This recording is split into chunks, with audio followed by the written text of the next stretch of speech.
Hello mga kaulam! Agang-agay tayo may baong adobong atay ng manok. Napakasarap mga kaulam dahil fresh na fresh ang atay ng manok at ating inadobo. So, iyan ang mga pangyayari sa buhay ko. Almusal muna natin ay adobong atay ng manok at kanin. Tapos, hahatiin natin iyan. Ang kalahati niyan sa lunch. Ayan na naman tayo sa hati eh. Tapos, pag napasarap na naman, halos ang natitiray wala na sa kalahati. May mga araw talagang nagbabaon ako ng pagkain at ang sarap-sarap kumain lalo na kapag mainit-init pa ang pagkain na baon. Sa bagay, meron akong microwave dito sa school dahil nagdala ako ng microwave mga kaulam at yun naman ay para sa lahat. Ayan, ang sarap. Sino sa inyo dahan, taas ang kamay ng paborito ang atay ng manok. Pero alam niyo mga kaulam, napansin ko ang ibang lahi.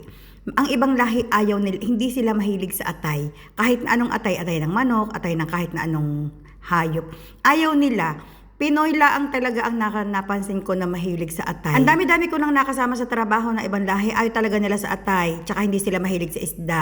Kaya sabi ko nga pagka, kunyari, katulad noon sa company ako nagtatrabaho, pag may mga kainan at may atay, tapos may mga fish, swerteng-swerte ako dahil sila hindi mahilig. Sa akin lahat napapapunta talaga. Ayan, talaga namang si kaula, minsan ay paldong-paldo pagdating sa ulam. Lalo't ang kasama ko ibang lahi. Sila mahilig lang sila sa mga salad, sa mga sandwich.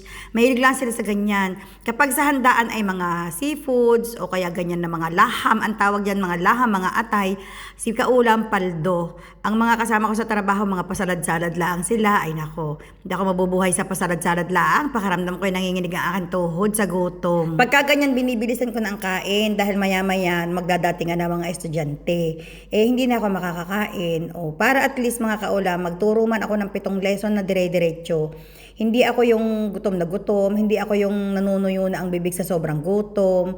At least may na ako, kargado na ako. Hindi na ako maaaborido, hindi na ako alam niyo yun, minsan pag sobrang gutom natin, hindi natin maintindihan kung paano natin tatapusin ang trabaho. Namiss ko tuloy ulit magluto ng atay ng manok. Kaso hindi pwedeng para-parati ang atay. Bukod sa medyo may cholesterol iyan, mataas yan sa purine. So pag mataas ang pagkain sa purine, yan ang nakakapagpataas ng ating uric acid. Yan.